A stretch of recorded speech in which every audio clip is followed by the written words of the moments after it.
2. Welcome to LoveLine with Adam Carolla and Dr. Drew. Would you sleep with sick women? I may be pregnant, but I'm still a man. Spank the unruly ones. It's indecent, it's vulgar, it's blasphemous. I'm gonna ride you till you can't stand up. Come on, let's go down. All right, keep your shirt on.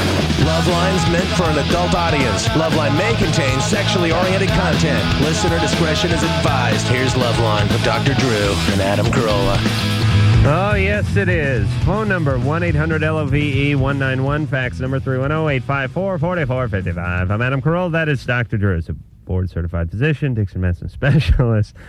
Tonight, our guest is the band Case Choice. Case Choice is out with Tonic and the Verve Pipe. So I hear. They're at the El Rey last night, and they're somewhere, I don't know, in Pomona or something tonight, but they're probably coming straight from the gig, so we'll mop the sweat off the band when they roll in here. Drew's in a piss-ass mood tonight because he's too busy. Am I right, Drew? Yeah.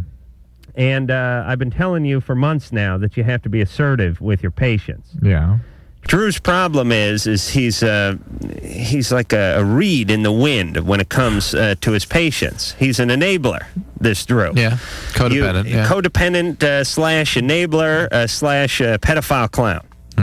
And he has all these geriatric patients. And they call him, they beep him at all hours of the night. It's usually not the geriatric ones doing that to me. Who is it? It's usually the younger ones. Really? Yeah. I thought you were always complaining about the old folks. No, it's the young ones? I'm just saying it's mostly those that do that. And what percentage of the questions they have for you would you consider nonsense or could be handled at a different time in a different place? 89%. 80 or 90%? Yeah. And that pager will go off during this show. Yeah, it'll go off when you're getting your precious beauty sleep. Mostly what you hear is hospitals calling, and that can't wait. Okay, but... That's different. And it is mostly older folk that are in the hospital. All right, but we need to line out your patients, is what I'm saying. Line out? Get rid of them? No, I mean, you need to get them in line. You need to straighten them out. Yeah, I know. I mean, you need to create consequences when these people call and bug you in the middle of the day, asking, "Doctor, I just had a shot of Robitussin. Is that going to affect my medication?" You need to straighten them out at this point. How do you suggest? I did it with both my neighbors. I did it with the neighbor in front of me, and I did it to the neighbor behind me. What happened to the neighbor in front? A neighbor in front of me is a crazy old guy. He was yelling at you to move the cars. Move the cars! Move the goddamn cars! They're just yelling from the street. I mean, he looks like Mr. Rogers, but he's got a mouth like Marge Schott, this guy, and he yells from the street. And the great thing about old folks, whenever they yell, they work in a physical problem as well. You move the damn cars! I've just got cataract surgery and I can't see the goddamn cars! Oh, I finally went down there and yelled at the guy. I mean, being aggressive is not being assertive. No, I have all the guys working on my house. I have them trained. Well, actually, most of it is just genetics. Some old guy will yell up the hill, move the cars, and they'll just yell down, "Hey, screw you, Pops!" And then the yelling persists, and my wife can't get out of the driveway. And I just went down there, and I said, "Hey, listen, I don't know if you've noticed, but there's work going up here on this hill. I'm taking my house. I'm putting a ton of money into it. This is the only house you can see from your house, and you should be kissing my ass. Now, there's going to be cars parked on the street, and your wife may have to execute the incredibly elusive three-point turn once in a while to get into the effing garage. But there's work going up here, and when the work's done, the cars will move. Until then, there's going to be inconvenience." Now I got the guy scared. He equates me with verbal assault. And nutball. And nutball. And the neighbor behind me equates me with verbal abuse, too, because, she wanted me to, paint her house because, the stucco guy allegedly got something on her curb or something. So, Drew, you got to lay it down. You understand? Being aggressive is not being assertive, though. I think you got a little confused on You that. start assertive, that grows to aggression, and it's good to throw in a little condescension every once in a while. Do you know what I'm saying? No. A little abuse. And then here's what happens. They called you last week for some nonsense nothing that got you out of bed. Now it's this week, and they're thinking, they're having one of the little panic attacks. I don't know what to do. Here's an enabler. Here's a guy who'll listen. I'll call Drew. They pick up the phone, they get 3 digits into your pager number, and they go, and a little bubble goes off in their head. Wait a minute. Last time I called this guy, he made an ass out of me. He was pissed off. And then they think about it. Geez, what am I calling him about again? And then they go, I guess it could wait. And they hang up. All right, so you lose a couple of patients. You know what I'm saying, Drew? Seriously. Yeah. I know you think I'm kidding, but you know what I'm talking about. I know what you're talking about. You got to lay it down a little bit. Yeah. Okay, new news on the Vibe front. Oh, really? Drew and I Something I don't know anything about? No, well, it's just kind of funny. Drew and I are doing the show Vibe, the TV show Vibe. It's a Quincy Jones new project, late night UPN show. And I was talking last night about a hour-long pre-interview we each did. And Drew and I are always a little nervous whenever we go into doing any of these things because we rarely do them. And then when we do them... We're sorry we did. Yeah, like that stupid, what was that, Entertainment Tonight? That they never aired. Yeah, what was that? Entertainment Tonight? Yeah. They had a whole big thing. Hey, and here's how these things always start. Entertainment Tonight wants to do an interview with you guys. Right. And whenever it sounds, this is the same thing that says, like when you get in the mail once in a while. Hey, come on down. You just won $20,000. No, all you got to do is take a look at the condo complex. You get a big screen TV. Yeah. Wow. You mean I just head down to New Hall and take a look through one of the showrooms and I got a big screen Mitsubishi? Oh, Christ. Hell yes. But there's always something. Yes. So when they say Entertainment Tonight wants to do an interview with Adam Carolla and Dr. Drew, we go, well, the first thing we go is, all right. And the next thing, about eighth of a chicken's heartbeat later, we go, what do you think they want, Drew? What now? Sure enough. What now is really... But don't worry. The people around us always, oh, no, they want to do an interview. Then we go in there and sit down. Okay, here's what we're doing. What we're doing is we have celebrities, and they have problems dating. And we're going to ask you what they should do. So you guys just sit there. All right, fire up the camera. Here we go now. We got the makeup. Okay. John Stamos. What do you think he ought to do, Drew? Who's John Stamos? He's that guy from Full House. Is he married? We don't know. Yeah. I don't know. Is there another celebrity? Joanne Worley. What about her? I don't know. Is she married? Yeah. All right. That's good, fellas. We got all we need. Horrible. It'll be airing any day now. What's going to happen tomorrow? What have you heard? So this is the genius of TV. Yes. Those a-holes at E.T. can just kiss my ass. Oh, what a debacle. I want my life back. I want the 2 hours they took from me. They took 2 hours from us, Drew. I want it back. 2 hours for me is huge, believe me. Oh, I want to give it back to my kids. That's a nap 6 masturbatory sessions and a couple of naps, please. And criticizing the neighbors. Yeah. Abusing the neighbors. Abusing the neighbors. I mean, that was all in my date book. I want it back. And did we get paid a penny for that? No. No. And whose fault is it if they got a bunch of lame-ass questions and a stupid gay premise? It's our fault. Here's the problem with TV. Let me tell everyone the problem with TV. TV is chock full of idiots who'd rather come up with horrible, stupid, funny-sounding ideas rather than just interview intelligent, interesting people. Right. We have to take people that are, most people would agree that Drew and myself are interesting, at times funny, at times controversial, and at times informative. Just interview us, and there you'll have it. And don't come up with what the F John Stamos is doing on the weekend. I want it back. I want the 2 hours back. What am I giving up tomorrow? I want E.T. to kiss my ass, and I want that 2 hours back. Right. All right. No, the only thing about Vibe, I'm sure it'll be good because I know I know the producer on the show. You discovered that? No, I did know him. Oh, okay. And that's probably why we're on or something. And he's a fan of mine, and he likes the show, and we'll be fine, I think. But we did this long interview yesterday. We're doing the show today, and tomorrow. The guy, tomorrow, and Nick says, the guy's interviewing us, have any guests ever given you any wacky things? And I'm thinking, I just got to learn to say no. I said, well, Poe sent me a book called The History of the Breast, And Chris Hardwick from Singled Out gave me an inflatable sheep once. Those are the only two gifts any guests have ever given us. So he goes, could you bring those in? Ugh. And I'm thinking, I smell trouble. Yeah, that's bad. I smell kooky. That kooky is not good. I smell kooky TV. Is that what they're getting I into? can see you just dry humping that sheep right now. Is that what they're getting All into? right, so just listen. Just listen to me.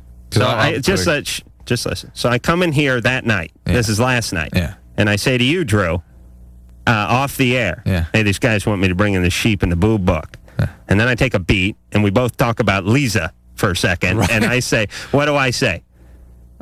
You're not going to do it. Do you listen to me, Drew, when I'm talking? You weren't going to do it. I'm not bringing it in. Yeah. I say, and here's what I'll do. I'm just going to show up. They're sending a limo for us tomorrow. Yeah. I'm just going to show up and go, damn. Forgot it. I get a call tonight. Hey, we're sending a messenger over for that sheep and the boob book. It'll be there at 9 in the morning. No. No.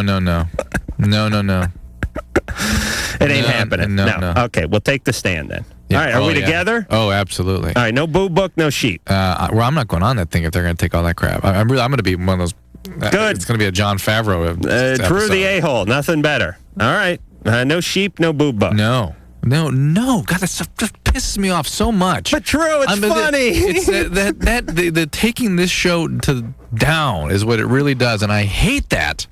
If they will just let us talk about what this thing is, we're trying to do something But worthwhile. what's John Stamos doing? Oh, God, I hate that. I hate that. How big of idiots is everyone? How, except for the guys who work on our show and TV, everybody in TV is just a complete a-hole. They don't know what the F they're talking about. And let me tell you the most dangerous a-holes in the world. Let me tell you what the most dangerous a-hole in the world is. It's an a-hole who drives a Mercedes and makes a good six-figure salary. These are a-holes who think they're right. The most dangerous kind of a-holes. I'm sure the Vibe people are nice. The guy who interviewed us was plenty nice, and but nobody gets it. Everyone's got to turn something into comedy. Yeah. You want a good show? Bring me and Drew out there. Well, just let us talk. Yeah, Just let us talk. Let someone Let's in the talk audience stand up. We'll answer a question let or us talk something. about what we do. Oh, No, but Drew, we got to do Listen, something. We need the inflatable sheep. Come on. If you bring that sheep, I swear to God, I'll stomp on it. That could be interesting. If we can get a picture of you laying on it, we'll be in good shape. Oh, my God. Yeah, I'm not going tomorrow. You're going by yourself. They're sending a messenger over at 9:30 tomorrow morning to my house to collect the book and the sheep. Nope. No. All right, I won't give it to them. No. All right, listen No, to if me. they have a problem with that, Listen, call I Howard. won't give them the book. I won't give them the sheep. I'm calling Howard at home. No. Listen, I won't give them the book. I won't give them the sheep. I'll give them the book. No. I won't give them the sheep. No, we're not going to that wacky. We're not going down that Lisa road again. I'll give them one of the sheep's legs and part of the book, just chapter 4. We're not going down that road. I'm not even sticking one step down that road. I'm so offended by that stuff. I am so offended. But Drew, you don't know entertainment. Come on. You got to have a sheep. Don't you understand? And a laugh track. A laughing sheep track. Oh, that's good TV. Tyler, Yeah. you're 26. Yeah, I sure am. All right, get Drew before he busts a nut here. He's really going nuts. By the way, Drew, I agree with you. I was offended, too. I am so Oh, offended. the humanity, the I'm so indignity. offended by this. When are we It- going to get some dignity? It offends our listeners. It takes. It's just. Where's the respect, Drew? All right. Would C. Everett Koop be asked to bring an inflatable sheep to a Thank you. TV show? Please. Tyler, Yeah, you're 26. I am. I was wondering, Dr. Drew, what are the signs of sexual addiction? Compulsive sexual acting out and preoccupation in spite of mounting consequences, like hurting people, hurting yourself, not being able to work, getting sexually transmitted diseases, pregnancies. What's happening? Let's see. Well, I had sex the first time when I was 13, and since then, I'm not exactly sure how many people I've been with. My guess is probably like around 1,000. No. Yeah. Who you, the white Wilt Chamberlain? How can you have sex with 1,000 people? I don't know. I don't do you even do know. that? I stopped counting years ago. I've tried to have sex with 1,000 people. I have sex with 11. My penis and I reached a compromise. My brain went, I'd like sex with 1,000 people. My penis said, I can't do that. So, I mean, that would... Well, how often you having sex with strangers? Usually 3 or 4 times a week. How now? Are these the scariest women in the world? No, I'm gay. Are these the scariest men in the world? No. Let's see. You can do this if you're gay. You've probably been with that serial killer a couple times. Possibly. So, what happened to you? Why are you going nuts like this? I don't know. I mean, I've been listening to your show for a year and a half, so I've asked. Well, now wait a minute, Adam. I put myself in all the categories. Now wait a minute. Wait. Now you and I have had this discussion before, Adam, about what would happen if men were in charge of relationships. That's right. Okay. It's the right. It's the out of control penis syndrome. Right. Yeah, you got the only thing that stops most guys from getting laid is that they're trying to screw women. That's right. You remove the ovaries from the equation and put another set of another scrotum sac in there. You got trouble, my friend. So you just go out to any gay bar any night of the week, and there's a guy there who's maybe the equivalent of you. Yeah. Right, and that wasn't such uncommon behavior before, sort of pre-AIDS. But right. now it's extremely safe sex, though. I've never had any sexually transmitted diseases. Well, yeah, are you having anal sex? Occasionally. That's not. I don't care what you're doing. That's not extremely safe. Tyler. Yeah. How do you broach that? I mean, when you're at a gay bar and you meet a guy, and you know you're going to go home with him. Uh-huh. How do you figure out the anal sex stuff? Like, are you going to do it? Who gets to do what? Bring it up. You just bring it up? Yeah. Is there some sort of code? Oh, yeah. What's the code? Somebody who enjoys being the male, the dominant figure in the relationship refers to themselves as a top, and then the feminine would be the bottom. So in a heterosexual relationship, whatever the woman would be doing is what you refer to as a bottom. So you just bring it up. So it's not you even a top or you a bottom. Right. So it's Or not versatile. Most people are versatile. They enjoy both. Not even necessarily anal sex, but it could be oral sex or both. Right. Whatever. Right. But if you're the bottom, you're the guy who's performing the oral sex. Correct. Huh. I got to work this in to the heterosexual world somehow, Drew. We need some sort of code. Speaking of which, Adam. Yeah. I've heard you tell several guys that it's not uncommon at all to not have an orgasm when their partner is performing oral sex on them, and I don't see this to be a problem at all in the gay community. I think it's a heterosexual thing.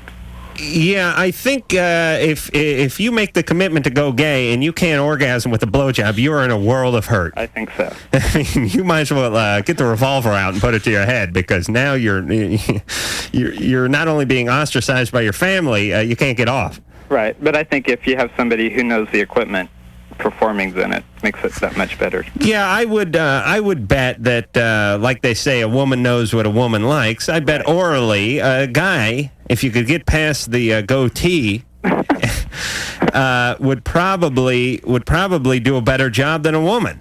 Right. Why not? He knows he knows what it's about, and especially a guy like yourself, Tyler, has been with a number of partners. I bet that you could do it upright. Maybe. I would assume so. You got to be really bad if you haven't learned something by now. All right, so what can he do, Drew? Well, you were never abused, is that correct? No, I wasn't. Okay, so this is just sort of an uncontained behavior. Right, I think when I first moved here to the city, that's just something I started doing, was going to like adult video stores and meeting people, and then when I turned 21, I started going to the bars. And it's just a way that I've always gotten sex, and now anytime I get into a relationship, if I'm in the relationship for more than about a month, I get so bored with the person sexually after 3 or 4 times that it's just I want to find somebody else. Well, I can't stay in a relationship. I mean, usually this kind of one of the ways you can understand these sorts of behaviors in terms of being defensive. That is to say, you are distancing yourself and your feelings through all this sexual acting out, and the way you're behaving in your attempts at intimacy sort of confirm that. I mean, you can't stay in the relationship. God forbid you should develop some feelings, you have to leave. Right, same and go back on same thing you hear guys calling about when it comes to women. What? They what? So they get hooked up with a woman, they start to get some feelings, and they start straying. Right, that's right. Yeah, they don't want to be. Right, no different here. It's just a gay relationship, and the guy happens. I mean, there is some sexual compulsion, and something is up. I mean, something's going on, I suspect. All right, so get some therapy, and it's not normal. Get a muzzle, butt plug, and some therapy. It's not. Thank you, Drew. Come on, Drew. It's not routine behavior for these days, and it is not safe. And you are really taking your life in your hands, and there's no way you can make that kind of contact totally safe. Yeah. All right, Drew. Nora, 15. Oh, hello, Adam. I had a question for Dr. Drew. Yeah. Besides the obvious, I was wondering if you knew the physical effects on the body of having anal sex. What is the obvious? Well, I don't. The obvious, like, I don't know exactly. Just like, You want to know what it does to your aura? what does it do to you physically? Like, You can cause anal pathology. I mean, you can tear down there, you can cause bleeding and hemorrhoids, and you can transmit sexually transmitted diseases very effectively. Yeah. Very effectively. Yeah, but the body's versatile. I mean, hell, as Drew was saying yesterday, if a baby's head can come out of there, then certainly Out of what? the vagina. Oh, really? Adam, what are you... I got to write that down. Adam, what are you doing? I had no idea. I just seen the pictures with them up in stirrups. I didn't know what was going on. Boy, you learn. I told you I wasn't a real good student, and they don't teach you that in carpet cleaning. All right. You're just warming up for tomorrow. I'm going to bring... You know what I'm bringing? I'm bringing a herd of sheep. That would be an improvement. It would. That'd be fine. So, Nora, it's not the healthiest thing you can do, but it's also not something that is terrifically dangerous. Is that something you're engaging in, Nora? no, not at the moment. No, You got a boyfriend putting the backcourt press on you? No, not a boyfriend. No. I like that. That'll be our new term for a boyfriend who's basically trying to talk his way into his girlfriend's anus. He's putting on the old backcourt press, huh? Most of them do. Oh, Most of them do? Most of them do. Nora, you're 15, baby. Yeah, I know. What's up? What's that all about? What's up with Nora? Nothing's up with me. Uh-huh. What's going on that you think most guys at age 15? At 15, you're supposed to have a crush on one of the, one monkeys. of the monkeys. Yeah, have you seen Davy Jones? I was going to say Peter Tork, but all right. Nora, have you been with a lot of guys who've put the backcourt press on you? No, I haven't. Actually, I haven't been with any that have done that. I don't date guys my age, usually. Who do you date? Just older, not too older. How much older? Like 20. That's a lot older. Kind of old for 15. Kinda. Yeah. It's a lot older, Nora. You sound real mature. Oh, thank you. Everything okay with you and the family? Oh, definitely. She said 3 definitelys. Almost as bad as Ozzie and Harriet type family. You're right. Dad still around? No. Oh, perfect. Well, that's if your dad and your mom are divorced, and I say is everything good with the family, that can only get one definitely. You can't get 3 definitely. That's good though that he's gone. All right, see, there's another reason to get rid of another definitely. Right. We're down to 1 definitely. Dad was an abusive alcoholic. That doesn't mean things are fine in the family. I speak to him. He just lives. She didn't deny that, by the way. Dad was an abusive alcoholic? No. What was he? Why is it so good that he's out of the house? Because he's cheap. Because I don't like him that much. I like him being far away, but not close up. Let's ask the question again. Why is it a good thing that he left your family? It was better for my mom, just because he was real controlling with her. And physical? No. Just mentally, like not letting her out of the house and. Okay, so your dad's a bit of an abuser, Nora. Maybe sometimes, Okay, so you're 15 and you're looking for new papas. New abusers. Yeah. What is the ultimate control, by the way? Butt love. When your penis is in someone's ass, the answer to every question is what, Drew? Yes. Nora? Yes. All right. So we've seen right through your thinly veiled definitelys. All right. You have some issues. You have some issues with guys.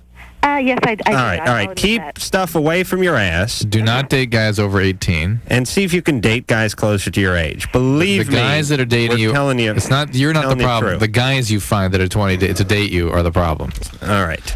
Well, Drew, we got right through that. Yeah. All right, you want to sell the hell of that next call? I haven't picked one yet. Oh, yeah, here you go. Here's never had a relationship. She doesn't know what's up. Feels like an oddball. All right, who's that? Chris. Use the name, please. Chris. Okay. The voices are trying to throw me off while I'm trying to concentrate on this. Okay, you're safe. Thank you. LoveLine will be right back.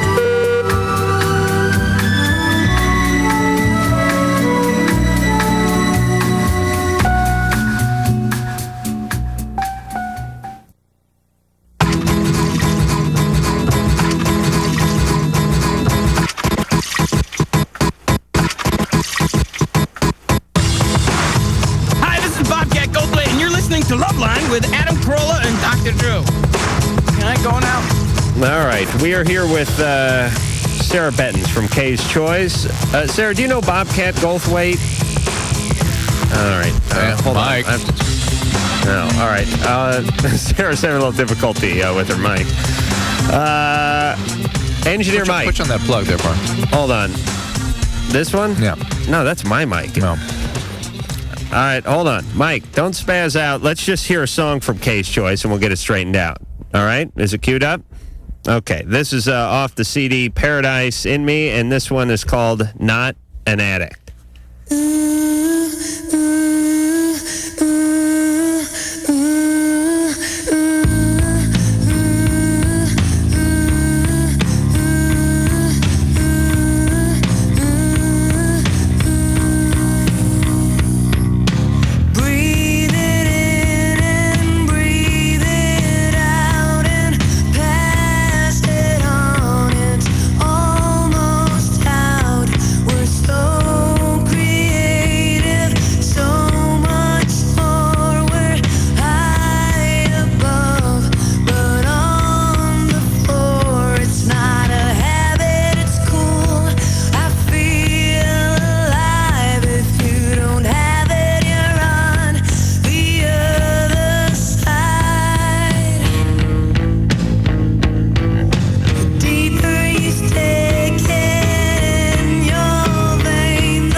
Not an Addict from Kay's Choice. And we have Sarah Bettens here from Kay's Choice, fresh off the stage with Tonic and the Verve Pipe, two bands that I not only like musically, but just some of the nicest guys in the world. They are our friends. They really are friends of the show.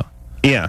And Tonic, we haven't, it's been about 6 months or so since we've seen him in here, but I remember we had him on the TV show. And nicest, both bands. What a joy to tour with. You could have got stuck with like Black Grape and Blur, and just been in with a very long summer. But you got the guys from Tonic and the Verve Pipe, and I'm sure K's Choice is a delightful band as well. Yes, we're all very nice people. Yes, because you're from that part of Europe where people are nice. Yeah. And we were just talking during the break. Apparently. Sarah and most of the band is from Belgium, right? Yes. And the beauty is, I piped up about Belgium. Here's my first comment. What part of Jersey is Belgium in? No, I said, where's Belgium? Drew said where Belgium was, and not only where Belgium was, but where 40 or 50 neighboring countries of Belgium were, and then proceeded to tell Sarah, who's from Belgium, more about Belgium than Sarah knew. No. This is the beauty of Drew. Are you guys going to, I know you thought we were going to talk about music here, but what about this currency change? Is Belgium part of this, where Europe goes in with this one currency? Yes. What do you think about that? I think it's great. I mean, it's a lot of people think it's going to be very, very difficult, but I think it adds something to the uniting of Europe, Europe being one. What a well, you might as well, because Europe itself is smaller than the United States by quite a bit, isn't it? Physical layout. Well, I'm not including the Soviet Union or anything, but France, Germany, England, and all that stuff. Yeah. I mean, that's not even half the size of the United States, is it? Or not quite. We got to get a map. I don't think so. No. So I mean, you could imagine going. Guys are laughing in the next room, so I think I'm. Am I right? We got to get a map out. But it's like if we went to Arizona and it was a totally different currency, and then went up to Oregon and we needed to cash out and get some new currency there.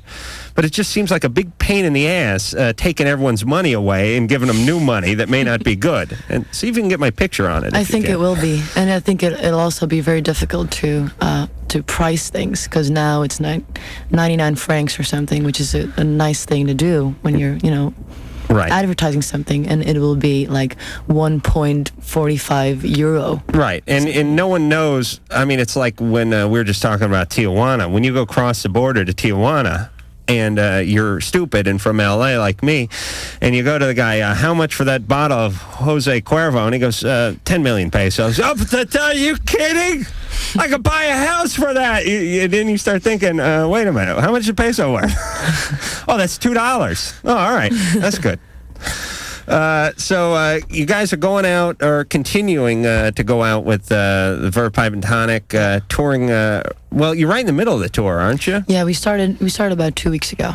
And you have another month or so? About a month and a half till the end of August. And then it's the Summer Stations Rock Fest tours, and then it's back to Belgium. 2 weeks, yes. Do you do your albums in Belgium?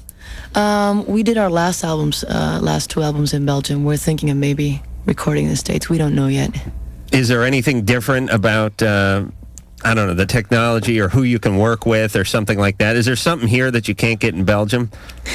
I mean, in terms of recording a record? I don't know. I think in general you could probably have better access to a lot of things here. But we have some really good studios in Belgium, so we think we have the same facilities that you might have here. And would you use like a producer who was from that area, or would you fly somebody in, or is that up to the record people? We've talked to a couple of producers, and they're all, some of them are American and some of them are from England, so we'll probably fly someone in if we record in Belgium. Okay. And we're going to get to some calls. We got to go to break. Drew, what? I was just going to say that the VH1 people are here again tonight, and they're looking to talk to people who have been terribly obsessed with rock stars, like obsessed fans, particularly those that have even gone so far as stalking. They will talk to you off the air. They're actually doing a documentary on this, and we may, if it's interesting, we'll talk to you on the air too. But well, I saw they're doing like a hard-hitting special. I saw the documentary they did on Hall & Oates. Maneater last weekend. It was a tremendous piece of film. Drew, can't you play along with me ever? Trying. You have to give me that puss all the time. It's hard to tell when you're serious when you're not. All right, so that's part of the genius that is Adam Carolla. Yeah, is that what that is? Okay. All right. All right, so Sarah, you sit tight. Drew, you leave, and we'll come back. We'll talk to a little more of Kay's Choice and take some calls after this. I don't think they're aware of how much they suck. Hey, that's not very nice. You kissed my mother with that mouth? I mean, your mother? LoveLine will be right back.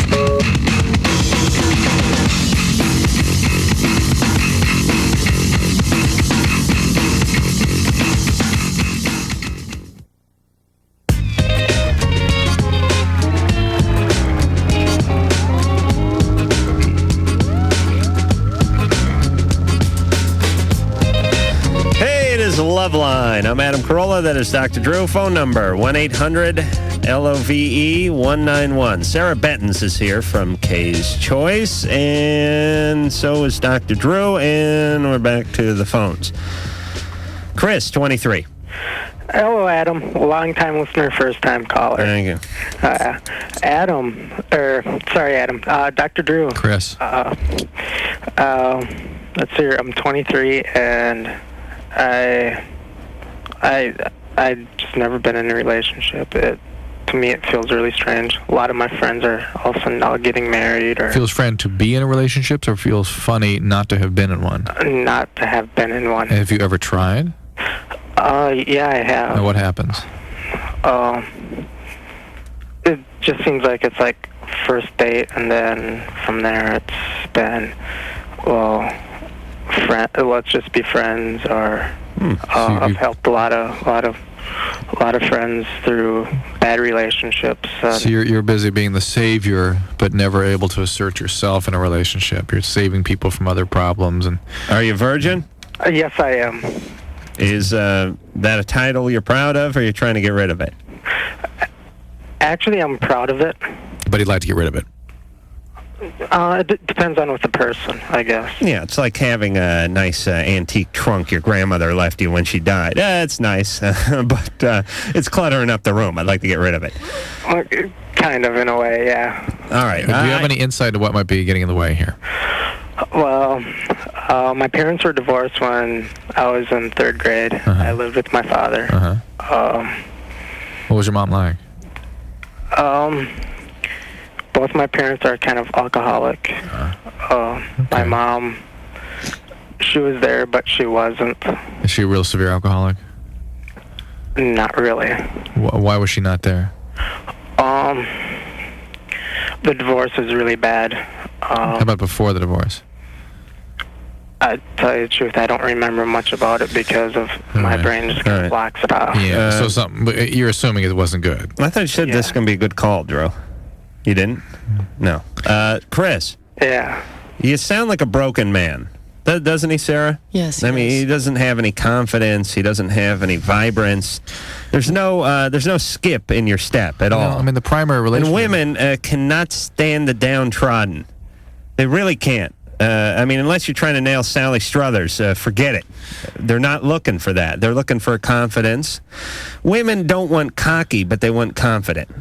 Am I right, Sarah? Yes. They want somebody who has something to offer, not somebody that needs something, some help, and needs to be fixed. Typically. And they don't want a guy walking down the street like he has a spina bifida or something. Or what am I trying to think? What disease am I trying to think of? Scoliosis or something. They want a man to stand up straight, walk down the street, and look like he's happy to be on the planet. As a matter of fact, everybody does. But I mean, how can you be when your mother, when a child is separated from the mother due to divorce, and the child is then placed with the father, the mom. Listen, my parents were divorced. I had a crappy childhood. What you have to do is you have to sort of reinvent yourself a little bit. And I'm not talking about, hold on, Chris.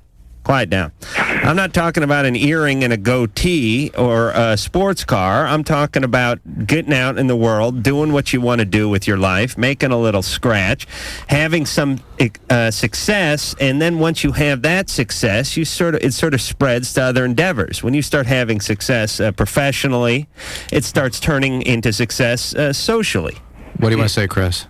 Well, see, it's just the last like 2 months or 3 months that I've been this down. Otherwise, it's like I'm always a party goer. I'm always like, I'm the one that's always leading the party and having a good time. And well, yeah, but somehow you must have difficulty getting past that to more genuine connections with people, and it's obviously the result of the trauma you suffer when you were younger. I mean, you got to put your foot in. You've got to take yourself by the hand and have a relationship, no matter how uncomfortable it feels, no matter how vulnerable it feels, no matter what the consequences are. And you've got to go out there and begin to test and experience this and have the courage to do so.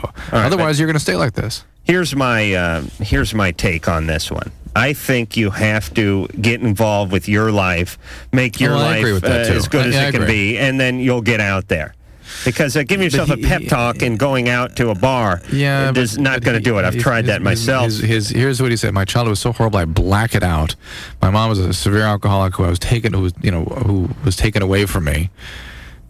Because she couldn't care for me, and I was placed with my dad, who's also an alcoholic. I mean, the relationship is so screwed up. Okay, so a little therapy, focus. I'm just saying, try to have some relationships first. I don't know. It almost doesn't matter what he picks, because it's going to be kind of screwy to begin with for him, no matter what. Right. He's just got to figure it out, figure who he is in relationship with other humans. Michelle. Hi. You're 27. You're on with Sarah from K's Choice. Oh yeah. Hi. How's it going? Good. I don't know which one of you guys can answer this question. I was actually calling to ask a very personal question that's taken me years to kind of deal with. I am 27 years old, and I have never reached an orgasm. In the past 3 years, I finally reached up enough courage to actually try myself. And I've always reached a certain point, and I always... Funny that she said reached up. Why do you need courage for that?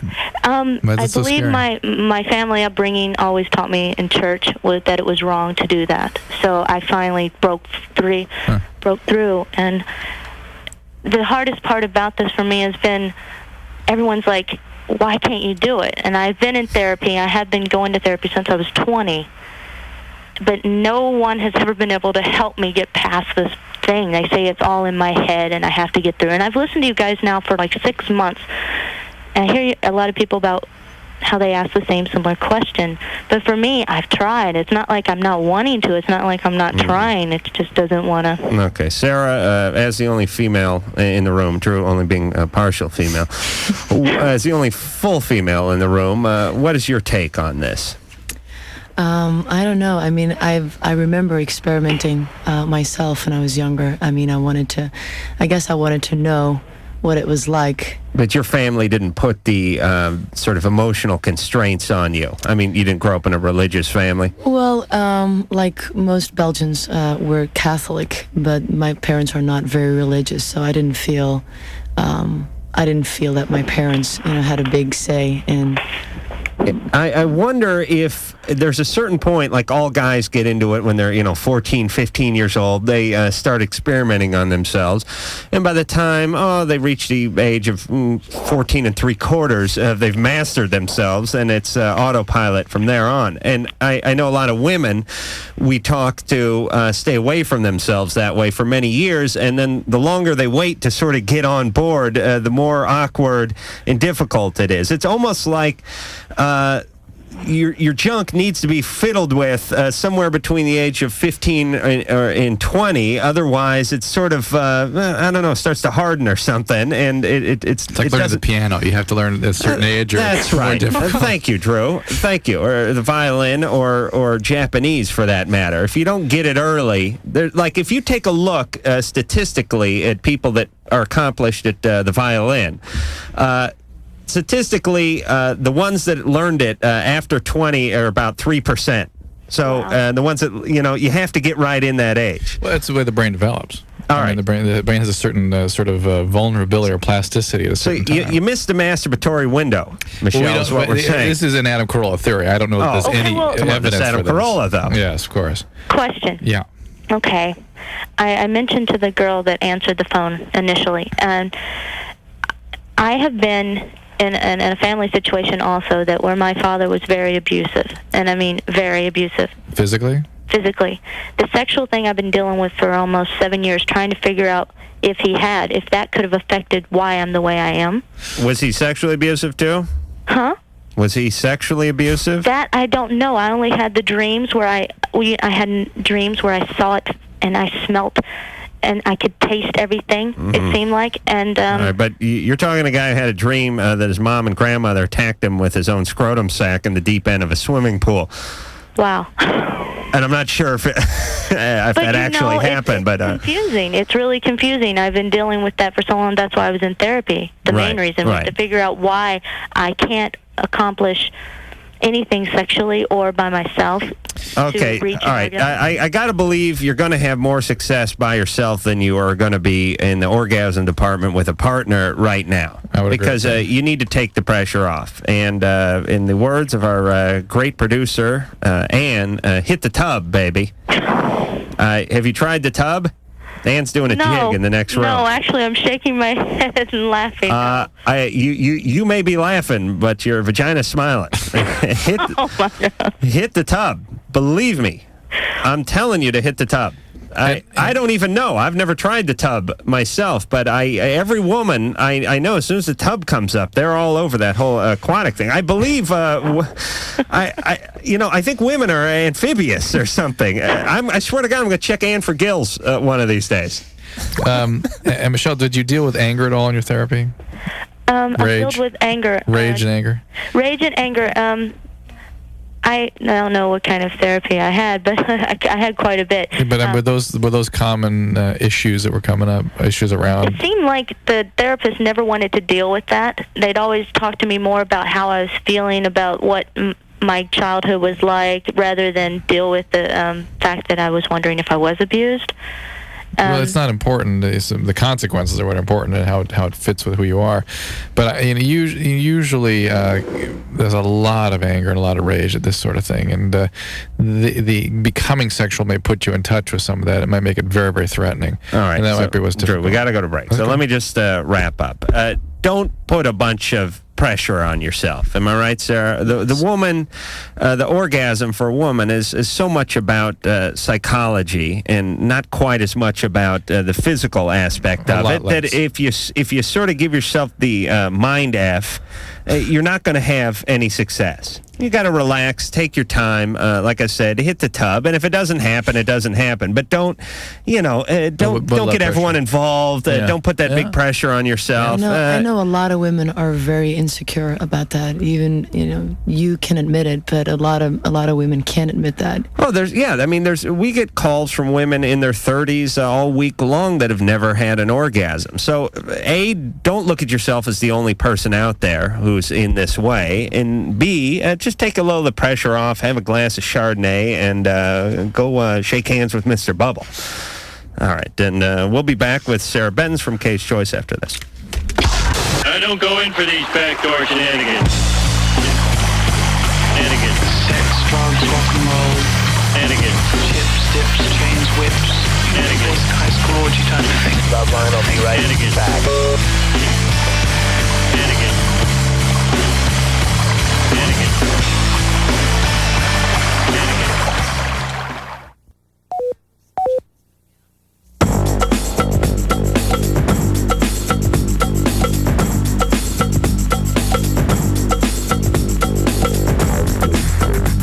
Hey, it is a LoveLine, and we're here with Sarah Bettens from K's Choice and Dr. Drew from D's Choice, and we will be back in 10 seconds.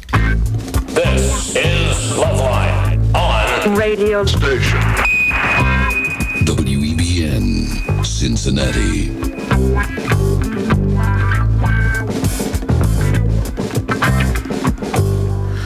We's back on LoveLine. Tonight's guest, K's Choice. Now, Sarah just left didn't just leave the stage, but had to cut out early. She was out with Tonic and the Verve Pipe, and I heard from somebody that last night at the El Rey, you guys all got out at the end and did a Beatles song. Yes. All three bands. Yeah, Lucy in the Sky with Diamonds. What is the Beatles song that the Verve Pipe would normally end with if everyone wasn't coming out on stage? I think they used to do Strawberry Fields. Yeah, that's right. Yeah, they're big Beatles fans. Yeah, well, that's kind of cool. So are we. And they do a real good job with it. And, you guys had the Beatles over in Europe, too. Wow, what do you know? You know, these American bands, Drew, sometimes they get over the pond, as we say. All right, so Kay's choice is from Belgium, except for, is there one guy that's not from Belgium? One guy's from Holland, and one guy is from New York. And how's he getting along there in Belgium? Does he go there? He's only spent like 6 days in Belgium. So, because we've been touring here. He's only been with us since April, and we've been touring here. He's not going to last. They'll throw his ass right out of Belgium. They don't go for that New York attitude in Belgium. Like that spitting cab driver. Is he real New York kind of guy? I wouldn't know what that is, but people who are from New York say he is. Most the folks from New York are a-holes. I mean, let's face it. And here's the problem with New York. People think because they're from New York, it gives them some sort of a-hole license. And they'll work it right into every conversation. If you ever talk to a New York guy, he'll go, yeah, I was down at the gas station, and this guy come out, and he's giving me some lip. And listen, I'm from New York. So I tell the guy, everyone thinks, hey, you're from New York. Oh, I see. He's from New York. You'd be an a-hole. And nobody would accept that sort of a-hole behavior from any other part of the country. When a guy starts talking in a New York accent, you cut him a bunch of slack. And you don't say anything. Like, I mean, a New York guy go, screw that Pope, he's a homo. And you'd go, yeah, all right, that's cool. You're from New York. In front of like a whole Catholic church saying that, and they'd go, hey, he's from New York. Give him a break. No way could you get away from that, away with that if you're from Arizona or San Diego or something. All right, so I guarantee he gets his visa revoked or whatever it is it's going to take for him. All right, what was that? Jill. Yes. Hey, you're 19. You're on with Kay's Choice. Hello. I had a question. My boyfriend has been begging me and just keeps asking me to do a threesome with another woman. How long have you been with him? 3 years. Do you want this relationship to survive? Yeah. Don't do it. No, hold on now, Drew. You've been with him 3 years. Uh-huh. When did he start bugging you? Once I told him that I was bisexual. Okay. And I swear I really want to take it back because now he's really bugging me. How's the relationship going? How's the relationship going? It has its ups and downs. It's a regular relationship. We fight over stupid stuff, but I mean, we always make up for it later. But wait a minute. When did you discover you're bisexual? I was very young. When I was like 14. And what happened? Actually, it was me and a church girl. How old was she? She was 15. And do you think this was just an experimentation, or do you think? No. Well, I don't think so because she wasn't the first. She wasn't the only one. Subsequently.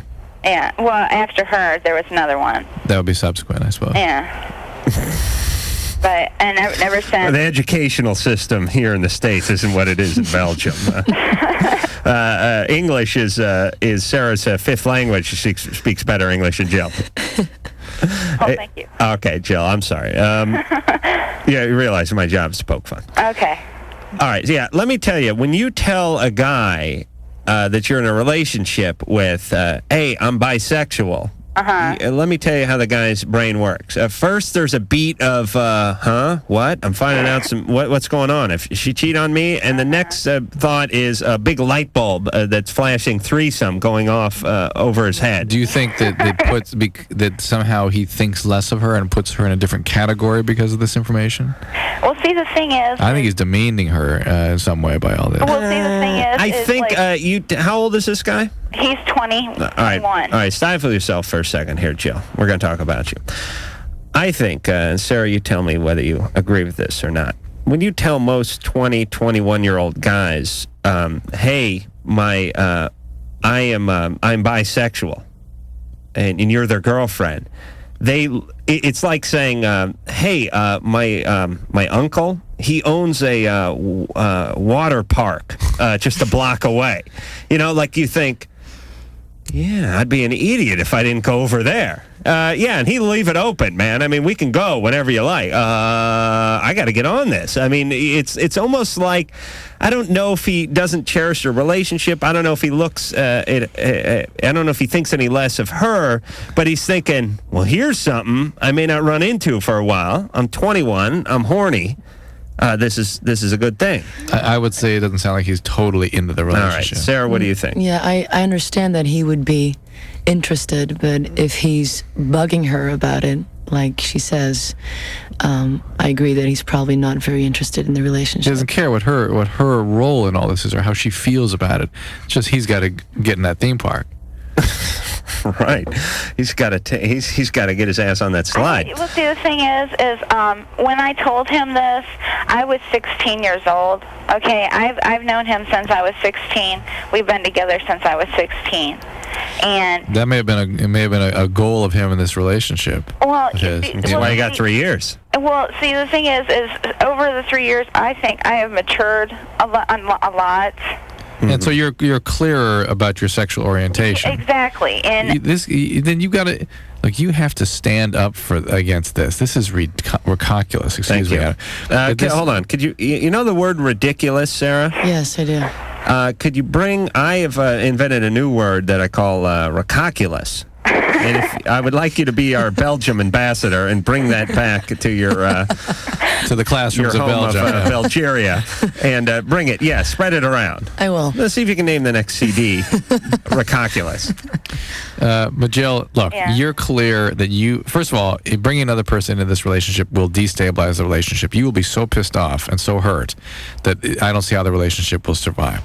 You have some clarity about who you are and what your sexual orientation is, and you love this guy, and that's it. You don't want to mess around with it. The thing is like, I want to be with another woman sometimes, but he's just, it's very confusing. All right, Jill. I have to have a son now too. By whom? And yeah, with me. One of the chicks you're with? Huh? All right, hold on. We're gambling. Okay. Hold on. It took a while, but we're gambling. Pull out one of those international pieces of script or currency that you use. Do you have $1? I don't have anything on me. What's up with that? I'll go get some. It's in the bag over there. There's an ATM right over here in Venice Boulevard. Where's your manager? Where's Will? Yeah. You got $1? Bring it in here, please. Did we take $1 from you last night? From who? Oh, it wasn't last night. It must have been the night before with that dog. Oh, we gave him. Oh, well, what's his name from that dog took all of it. Because it was all his money. Took all the $4. We thought it was his, Mike. Oh, well, that's what happens. I'll tell you what. Put an invoice in. I'm sure Westwood One will get that back to you within the week. All right. Thank you, Will. All right. We're going to gamble on Jill's past. Now, here's what we do. A lot of people look at this as cruel. And these are the same people that think, tagging sea turtles to see what their migration is cruel, or doing anything of that nature is cruel. Yes, it may be a little cruel at first, but ultimately it's for the better of the species. Serves a greater good. We're trying to figure out what is up with Jill's upbringing. What's up with her past? She's got a kid with another guy, I guess. Yep. She didn't happen to mention that window. She said, I met the guy when I was 16. I'm now 19, and we've been together ever since. And oops, I have a kid. Oops, I have a kid from another guy. But I'm much more mature now. I'm clearer on my orientation. Okay. She was experimenting on one of the church pews at age 14, and she seems a little confused sexually. I'm guessing that there was a little trauma probably done to her at some younger age. So we're trying to guess what that is. Would you like to venture a guess, Sarah? Now, I know you're from Belgium. You don't gamble on the radio over there. But I'll give you some tips. Could be her parents are alcoholics. Maybe there's some sexual abuse. Perhaps a neighbor felt her up. Perhaps a little too much unsupervised television or something when she was young. Would you like to venture a guess?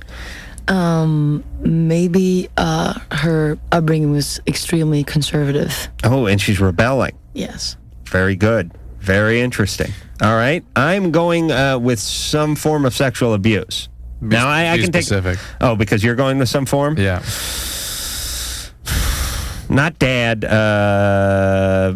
sister's friend kind of thing, neighborhood person. That's mine. Oh, really? Well, go ahead. Go with dad. Come on. No, I was going to babysitter. Okay, go babysitter. But the home was like a chaotic environment. The home was not a healthy place, not a safe place. And she was looking. Drew, you can get that out of anybody.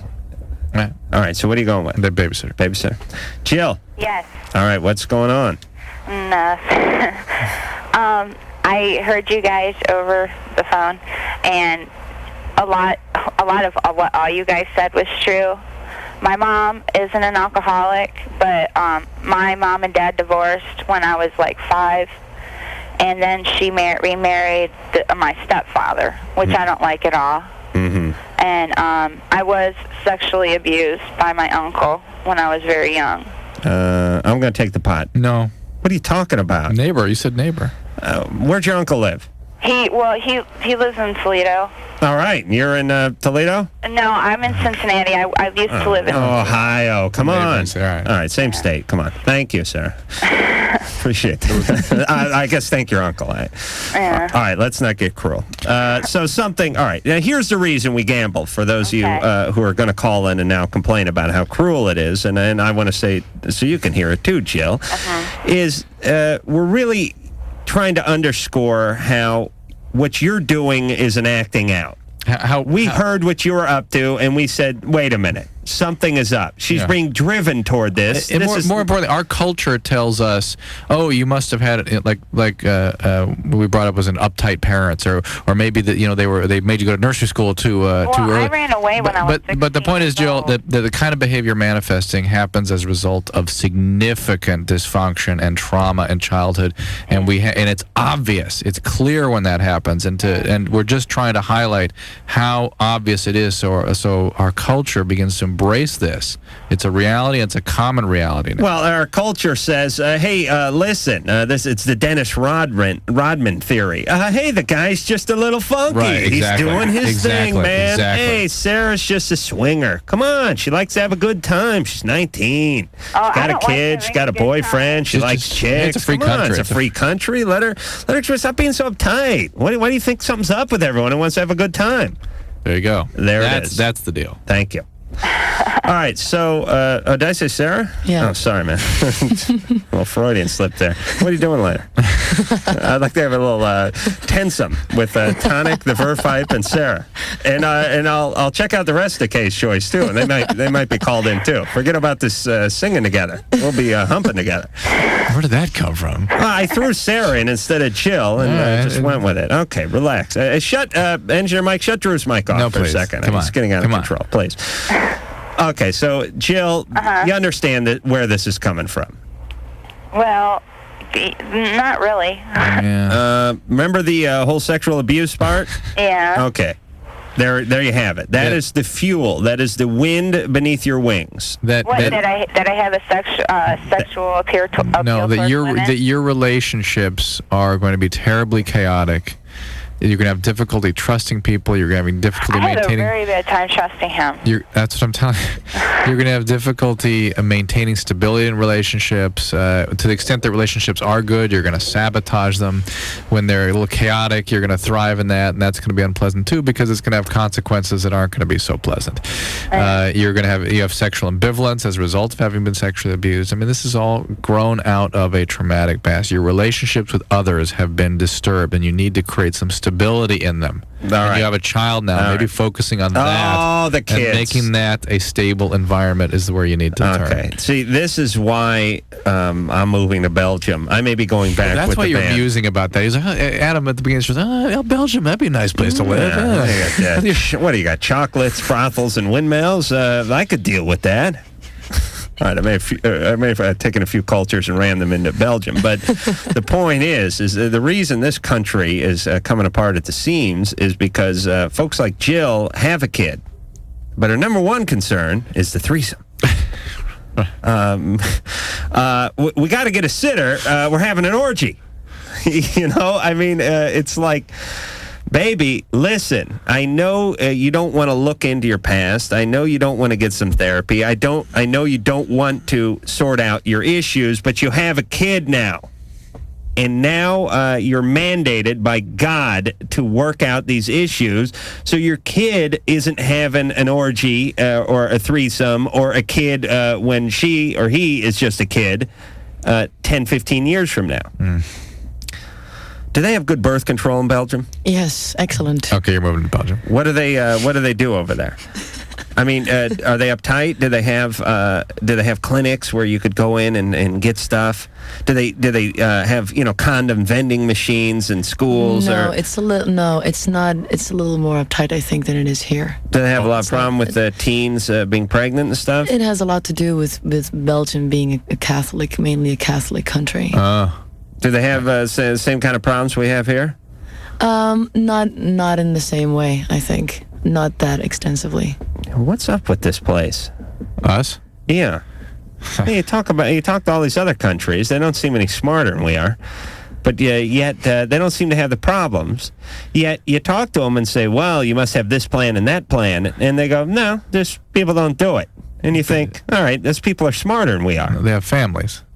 Yeah, families more prevalent over there? I think so, yeah. It's more of a village attitude also. People take care of their kids. Yes, the kids grow up healthy. And the whole family ends up living in the same area. Right. Unless their kid becomes a rock star and is off touring with Tonic and disgracing their parents. Shame, yes. And then they live in shame. Yeah, you're not welcome back to the village there, by the way. You and your damn roadies can stay right on the outskirts there. Rachel, 19. Hi. My question is for Dr. Drew. Yes, ma'am. Last night I got really sick. And yesterday I thought I had a yeast infection. And I used something over the counter. And last night, a couple hours after I took it, I'm wondering if it was from that. I got nauseous, dizzy, fever, extreme abdominal pain. Rachel, wait a minute. What was the illness you had in the first place? She thought you had a yeast infection. You said you were sick, and you thought you had a yeast infection. No. I brushed my teeth with Vagisil once. I'm proud of you. True story. I used Desitin once. Hold on, Sarah. You ever brush your teeth with like any kind of hair grooming product or hemorrhoid cream or anything? Never happened. They must have clear labels in Belgium. We don't brush our teeth in Belgium. Oh, okay. Very smart. Another reason why I'm moving to Belgium. Rachel. Yes. No, I wasn't sick to begin with. You just thought you had a yeast infection. Right. And what did you use? What medicine? Gynolotrin. You just put that in. I've used it before. This has nothing to do with it. Why didn't you see a doctor? Because I've had a yeast infection before. No, Rachel, fever and abdominal pain is not part of a yeast infection. No, I didn't have that until... I understand, but when you developed that, why didn't you go get health care? It was late at night. Right. Ask Adam. Do people call their doctors late at night, Adam? Drew, your pager you should start going off any second. Yeah, in fact, it kind of worries me. Hold on, Drew. Here's a new invention. 24-hour emergency rooms. Instead of the usual bank hours they have from 10 a.m. to 3:30 in the afternoon, we could keep them open all night in case someone hurt themselves. Novel idea. All right.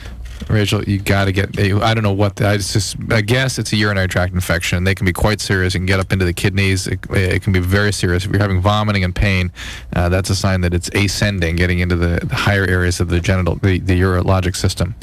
And you need to see somebody. Okay. What languages do you speak, Sarah? I speak Dutch, French, a little bit of German, English. Have you ever heard Dutch speak as well? Yeah, hold on. It's a very interesting language. Give us the word vagina in all 5 languages, if you could. I'll get the ball rolling with the English word for vagina. Vagina.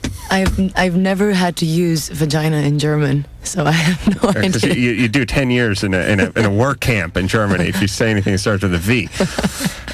So you don't know the German vagina? No, I know it in Dutch. It's vagina. Oh, so that's the same. Hell, thing. I could speak Dutch. Penis? Is that about right? Penis is Dutch. Oh, please.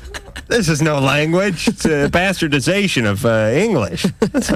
Penis is penis and vagina. It's either vagina or Mexican casserole. It's like the Mexicans when they take a dictionary and they turn it to a dictionario or something. Come on, we're not buying this for a second. It's a clear ripoff. All right, what else do you speak? French. French. Give us that one. You know that one? I wouldn't know. Drew? No. What do you speak, Drew? French, but it was not medical French when I was learning it. You didn't learn any medical French? Balzac's French. It was different. Not Balzac. Okay. How do you say, all right, well, how do you say scrotum? Well, you go to the commercial. Wait a minute. Stop. I want to Come hear on. Dutch. She can do it off the air just as easily. Yeah, the kids want to know. We have a lot of... Oh, please. It's true. Oh, yeah, that's not a language. It's true. Oh, that's Dutch. It's Latin. We're going to go take over the whole place. All right, we'll be back. I began to float up and away from my body.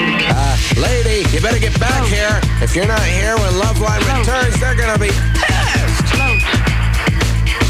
Float.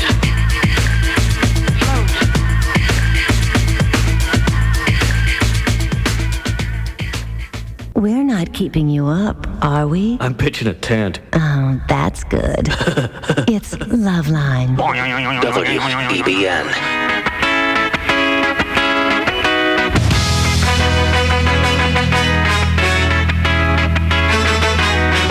Hey, this is Jeff. And this is Emerson, and we're half of Tonic, and you're listening to LoveLine. This is Adam Carolla and Dr. Drew. You're really craving. I'm so craving. I so need a cigarette. Hey, this is the lads from Tonic, and we're here with Sarah Bettens from Kay's Choice, who's currently out with Tonic and our good friends, the Verve Pipe, and just got done playing a show tonight and was nice enough to rush on over here straight away. Not even going out on stage at the end to join the entire band in their rendition of Strawberry Field? No, Lucy in the Sky. Right. Okay. Phone number, 1-800-LOVE-191. I'm Adam Carolla. That's Dr. Drew.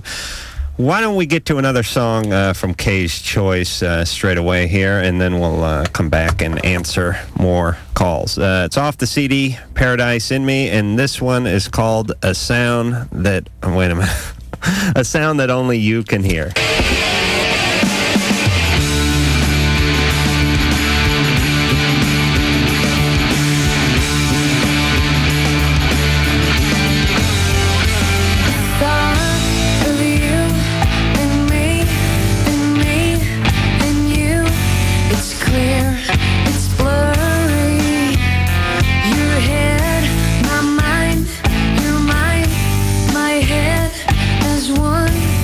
Real.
That is, that's the name of the song from K's Choice off their CD, Paradise in Me.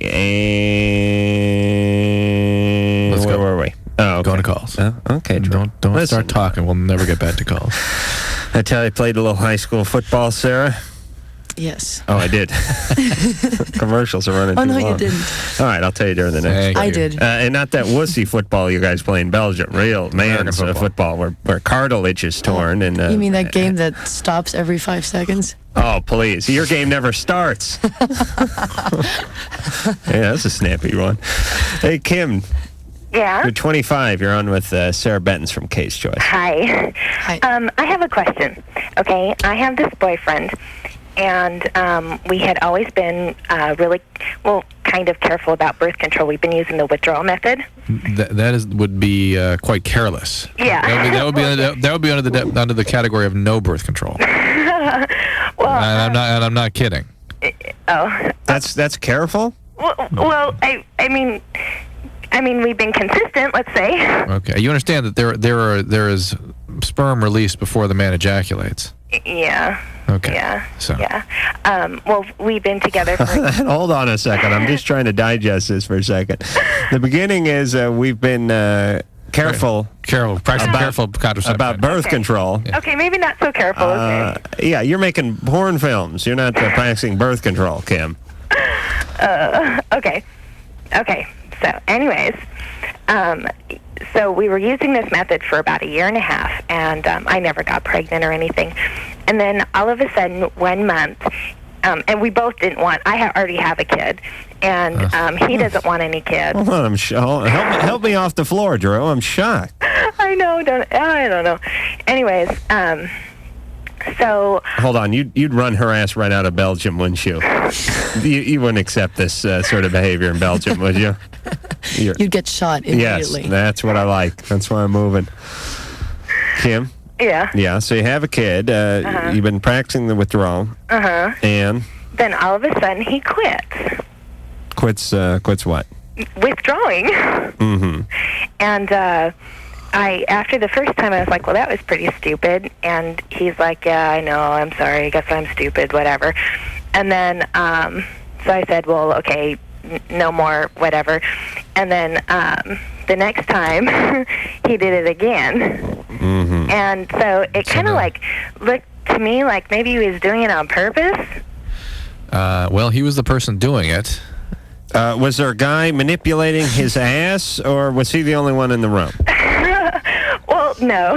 Okay, so we'll blame it on him for now. Yeah, it's 50% responsibility. So anyways, I'm 5 months pregnant now.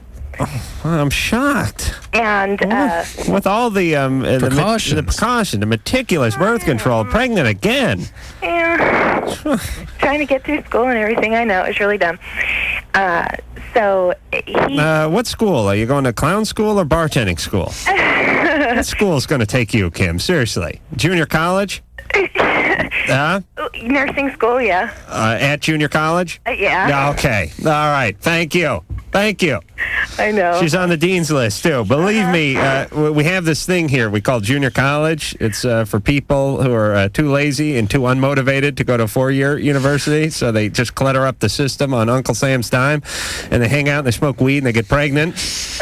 That's the junior college system in this country. And Drew, so help me God, I can smell out junior college students from a mile away. You're better than I can figure out addiction. Here's what I thought. Hold on a second, Kim. We're going to talk about you. Here's what I was thinking to myself. Now, wait a minute. This Kim is clearly a moron. I mean, come on. Let's face it. Here's what aggravates me. She's a nursing student. All right, so it's not like she can't complain of ignorance. I mean, she's a candy striper and she's no nurse.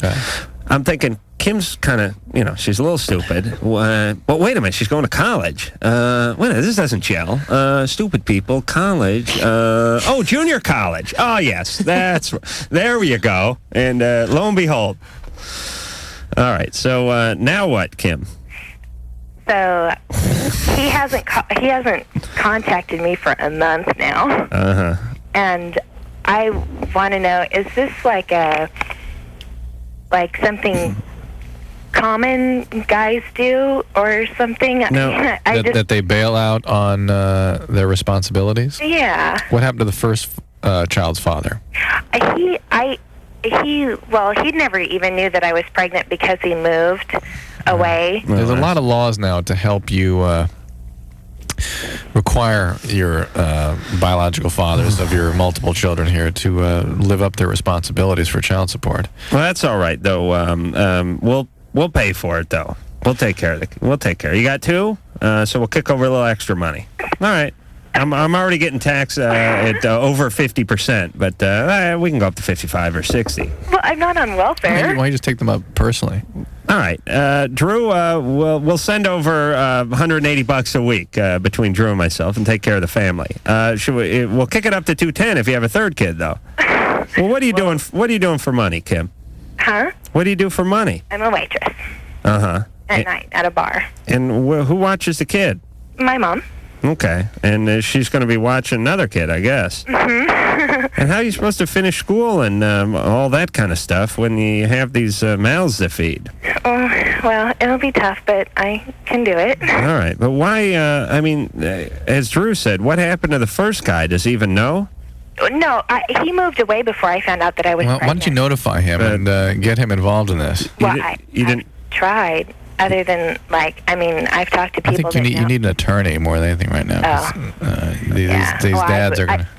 These dads are gonna. You're gonna have to require them to live up to their responsibilities. Yeah. And the guy that got you pregnant clearly doesn't care about you, Kim. I'm sorry.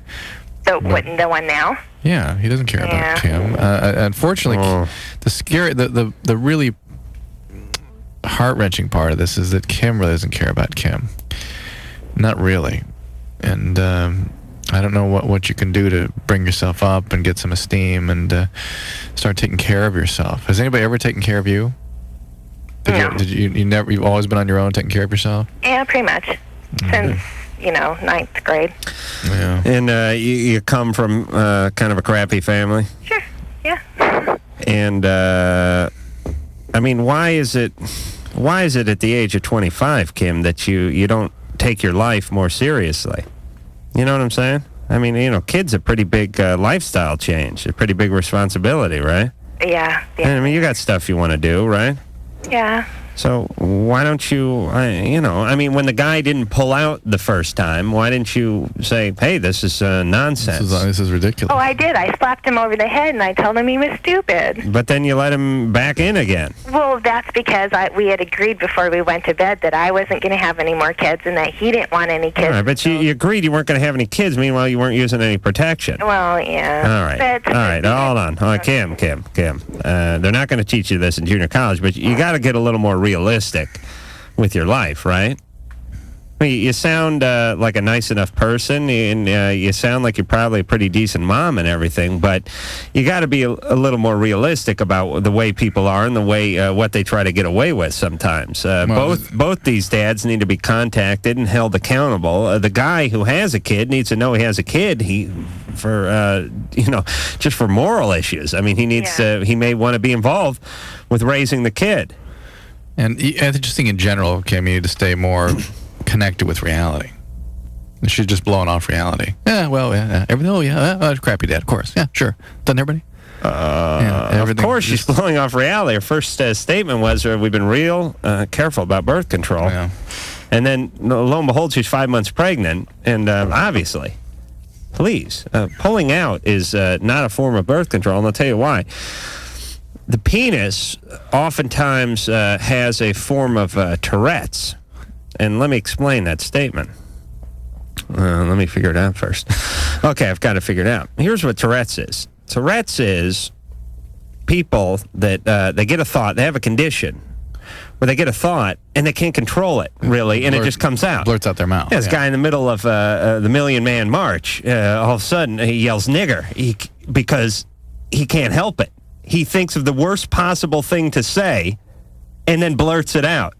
Am I right, Drew? Yeah, that's the syndrome. It's really the scariest syndrome in the world because whenever you... maybe you have it, in fact. Whenever you I get paid to have it, though. What I'm saying is when you meet someone and you're always thinking, oh, geez, look at that nasal hair. Or, man, this guy's a pig. Or, oh, boy, are they stupid? And then when you have Tourette's, you just yell it out. Yes, you could parlay it into millions by doing a morning show. But the point is the penis has Tourette's, where you say, okay, there's no birth control. I'm going to have sex, but I'm going to pull out. And the penis says, no, we're staying, and we're not leaving until I blurt out whatever it is I got to blurt out. You understand, Drew? Oh, just vividly. Sarah, you kind of know what I'm talking about. Yes. Okay, thank you. Poor Sarah. Why don't you try rapping it this time? Yo, kick some flavor and stuff in LoveLine. I'll be right back in a minute. I'm sorry, that was really bad. You're just not street like me.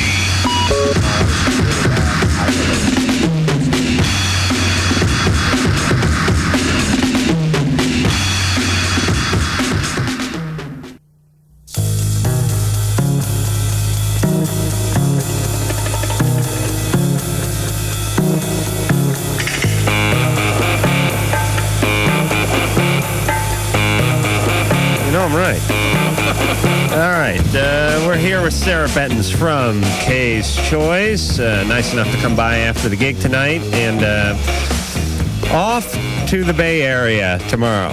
Yes, San Francisco. And then you're doing a morning show out there, but then you're going to be playing in the evening? Yes, at the Fillmore.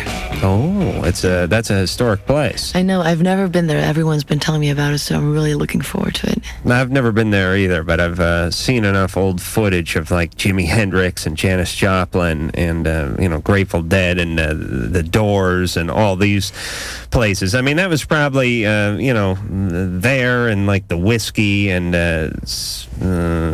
CBGBs and places like that, where in like late '60s were the places to be. Right? Am I right, Drew? I feel it's a little bigger. It's bigger than that. It's an auditorium. It's right. It's not a club. I don't know. Right, but I'm saying these are names that are synonymous with that period of time. the legends of the rock and roll. Right. Okay, please. Emily. Hi, Dr. Drew. Hi, Adam. Hey, you're 15. Hold on a second, Emily. Okay. Hold on. I want to take this call instead because Anna's got a question for Sarah. Hi. Hey, you're 14. Hi. I am so thrilled to be talking to you. I saw you at the HF Festival, and you were so great. Thank you. And I just wanted to say that you really inspired me and everything, but I wanted to ask you... Hold on. Were we on the second stage there? Yeah. Yes. Yeah. Oh, okay. I was there. Yeah, I saw you too. You were fine. No inspiration derived? Not really. Right, I'm guessing she's a budding lesbian, this Anna. Well, yeah, but anyway, I was wondering what advice you would give someone my age about getting into the music industry and how to start that kind of job. It's hard for me to give advice because we were so lucky in what happened to us.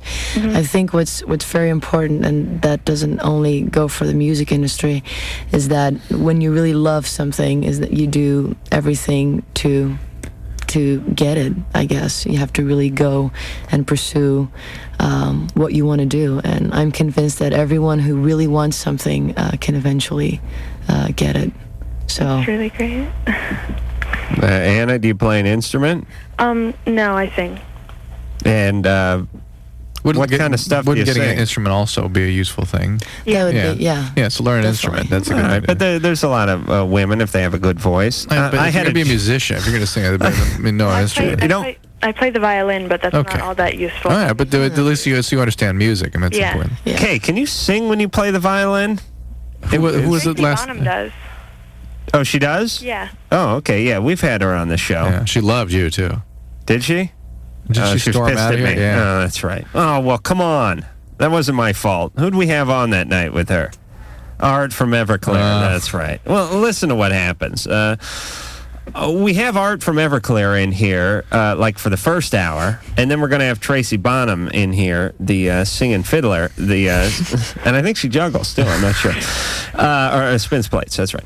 We had her in here the second hour, and she's touring. They're in here together because I think Art and Everclear and Tracy Bonham are out together, touring. That's a year ago. And as Art, I'm kicking Art out of the studio. Art, it's 11 o'clock. You've been here for an hour. That's enough. Tracy is coming in now, and she's going to do the last hour of the show. Well, she goes out and says to Art, listen, don't leave me alone in there. Why don't you come in and hang out? Because sometimes people are a little tense about, a little nervous about doing the show or what have you. Sarah wouldn't understand that. So she's from Belgium. They're having sex on the subway there. So they, Sarah's not uptight, I can tell. But Tracy was a little, not uptight, a little nervous, So she says, Art, come in and hang out and sit down with me. So Art comes in and sits down with Tracy. And then after about a half hour, she decides that Art is like cramping her style. And Art's hogging the mic. And she doesn't want Art in the place anymore. Now, how do I know she doesn't want Art? I was standing there when she was begging Art to come back and sit down with her. So then she leaves at the end of the show. She's all pissed off at me because she barely got any mic time, and it was all Art this and Art that. Meanwhile, she asked Art to come in and hang out. So whose fault is that? Come on. All right. You're the host. You got to be sensitive. I knew she was pissed off. Shut his mic off. All right. Thank you. You didn't know she was pissed off. You did not. Oh, yes. No. Oh, well, how am I supposed to? Well, I don't pay attention. She asked Art to come sit down. I thought we're having a good time. Yeah. All right, so Anna. You want the mic back on here? No, keep it off. No, on. and would you agree with me that generally he tunes in?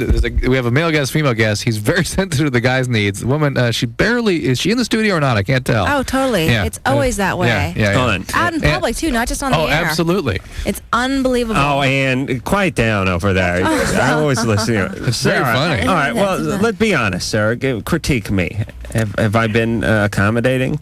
I think you're a very sensitive person.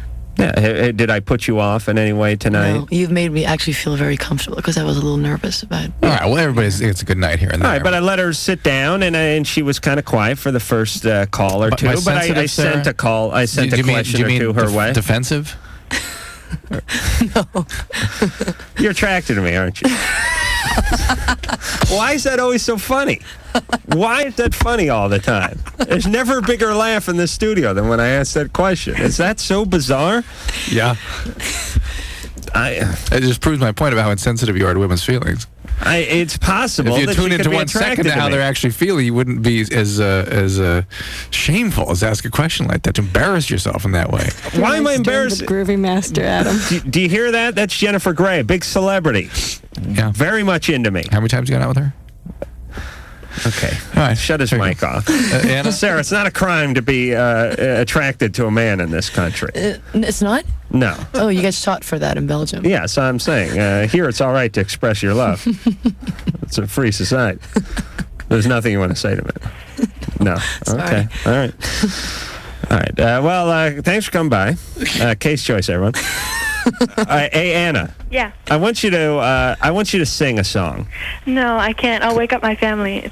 It's like almost 3 o'clock here. I'm on the East Coast. Oh, okay. All right. So you're not singing. No. All right. You're not playing the fiddle for us. No. All right. There's no, if I may answer for Sarah, there's no magic pill. There's no magic technique. It's just if you love what you do, you just do it all the time. And if you're good, it works out. Okay. And that's about it. And it really solves itself. It takes care of itself. If you love music, if you love singing, if you love playing the fiddle, then you go out and sing, and you play the fiddle as much as possible. And if you're good, it goes. And you need to have a realistic judgment of yourself. You need to assess yourself realistically. And if you're not good, acknowledge it and try to find ways you can improve. Right. There's a lot of coming from the world of comedy, I can tell you there's a lot of guys that I know who've been banging their head for 15 years. They can't figure out why they can't get a break, but it never dawns on them that maybe I'm not that funny. Yeah. Maybe I'm in the wrong business. But then boom, they see Pauly Shore or something, and they go, wait a minute, there's hope. Okay. Emily, 15. Yeah. Hi. My mom has a mesenteric thrombosis, and her mesenteric artery is completely blocked by a blood clot. Yeah. And I have a 5-year-old sister, and my mom's going in for surgery on Monday. Wow. And it's really hard on both of us. I bet. But especially her because She can't understand it. Oh my God! What is that condition? Well, it's an artery. The artery to the gut, the intestine is occluded for some reason. Is it? Do you know which mesenteric artery is occluded, or what part of it? No, it just says it's I mean, usually that's an emergency, and it should. And I'll tell you what. Have they figured out why this happened? She has lupus anti-blood clotting disorder. Okay, so that's why it happened. But she doesn't have lupus. So she has the lupus anticoagulant, and lupus anticoagulant is a very interesting syndrome where people have abnormalities of their clotting system that make them look like they should bleed, yet they clot, and they have abnormal clotting. And so she needs to see a hematologist to be worked up very, very thoroughly. Well, she's getting care, but how dangerous is this procedure? Well, I mean, mesenteric artery occluded, you can lose big parts of your colon or your bowel, depending on what artery is occluded where. Oh, so they kill it. The bowel dies. No blood. So is that what the surgery is? That there may be some removal? Oh, yeah. No, they're not doing that. This time they're doing a bypass? A celiac plus plexus block. Oh, so she had it a long time ago and she has pain now. No, she's had her blood clot for the last year and a half. And she has a lot of pain from it? Oh, yeah. And so now this is to go in to help her with her pain. Yeah. All right. That's better, right? Yeah. I mean, that's just she's been surviving with this thing and been okay, right? Right, but my little sister has just been, completely out of Okay. it. All right. So how to help your sister deal with having an ill mom is really the question here. And it's not just that she's going in for surgery now. It's that she's been sickly and things are unstable. Where's Dad in all this? Oh, my dad works, and he's a bit of a workaholic. But How about, is there a grandma or anybody? Not that's trustworthy enough. Oh. Trustworthy enough to... Stable, you mean? Yeah. You have to find a way to let your sister be connected with another woman, which is of a mother-type figure, or dad, in a way where she can feel secure and not be concerned that somebody's going to leave her. Your mom needs to tell her clearly that she's okay, she's going to be around, that she loves her, she's not going anywhere.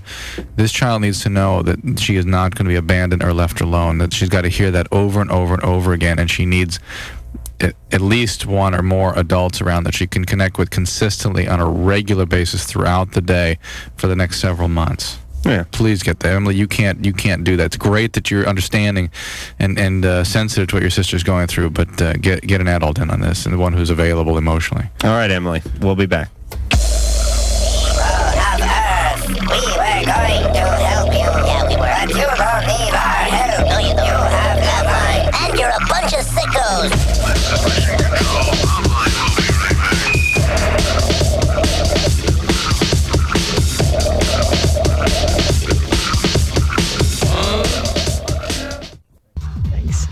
And I'm sure you found me delightful. Thank you for putting up with Adam.